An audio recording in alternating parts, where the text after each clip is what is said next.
Bonjour à tous et à tous, bonjour à tous les suiveurs et à tous les inconditionnels de Grégoire Omnisport. L'amour entre Mbaye Diagne et Bruges n'aura duré que le temps d'une rose, c'est-à-dire Yagoul, parce que Mbaye Diagne a été prêté en début de saison. Janvier, dañ ko koliwaat delloo ko fële ca Galatasaray. Pourquoi? C'est en grande partie à cause du penalty, le penalty gate de Mbaye Diagne qui a enfoncé donc l'ancien joueur de la Juventus de Turin et qui l'a ramené à Galatasaray. Parce que Mbaye Diagne, il ne devait pas tirer le penalty face au Paris Saint-Germain, même si c'est lui qui l'a créé. Il faut dire penalty, Van Aken, le capitaine, c'est lui qui est désigné pour tirer les penalty. Comme à Liverpool, c'est James Milner qui tire les penalty. Il a marqué 13 des 14 penalty qu'il a tiré en Premier League, James Milner. Donc même chose aussi à Bruges, que le bonnet de femme hiérarchie.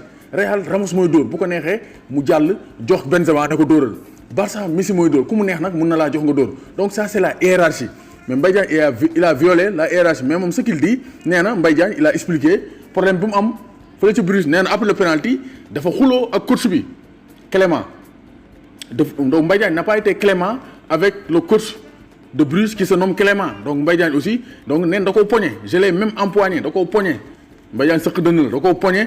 Ce qui s'est passé tout le monde l'a vu et c'est inadmissible. Bon Mbaye Diagne mooy wax nee na c'est inadmissible parce que moom penalty bu raté moo tax ñu koy aj ay 4 semaines nee na loolu c'est pas normal. Mais Mbaye Diagne war nga xam ne c'est pas seulement le penalty, c'est le fait de ne pas respecter les règles du club parce que penalty bi xam nga ne Van Aken moo koy dóor.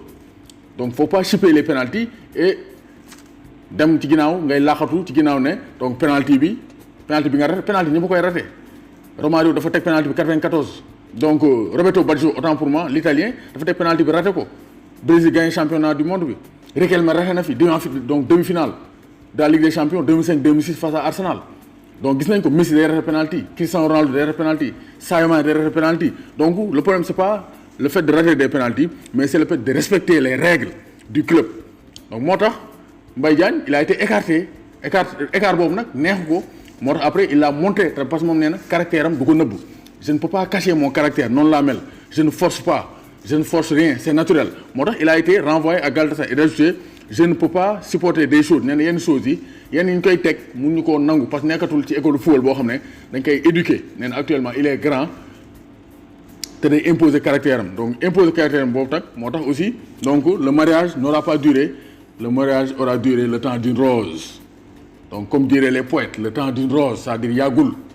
Donc Mbaye Diagne retourne à Galatasaray te nee na poñe na fa entraîneur bi Mbaye Diagne def na fa lu ne toj na rayax Bruges il retourne à Galatasaray. Donc Mbaye Diagne il faut se remettre sur les rails vraiment pour revenir en équipe nationale du Sénégal.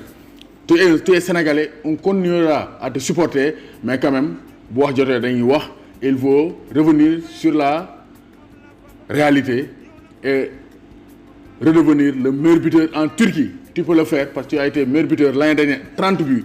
Donc redeviens professionnel et redevient buteur, tueur pour revenir en équipe nationale du Sénégal. Doomu Gaynde Njaay warul tiit warul ragal Mbaye Diagne Diagnare. Donc maay bëggee les chers inconditionnels de Grégoire Omnisport. N'oubliez pas de vous abonner, de leen abonner chaîne YouTube Grégoire, di aimer, di partager vidéo yi. Dem leen aussi compte Instagram Grégoire. Ngeen tapé Grégoire Omnisport sur Instagram ngeen abonné wu. Parce que foofu aussi nañ fa def ay direct ngeen mën di woote en direct yi di saf-saf. Dem leen aussi page Facebook Grégoire ngeen abonné foofu parce que naa fay partager vidéo yi. Donc Grégoire partout. Ala accu amul bàyyi.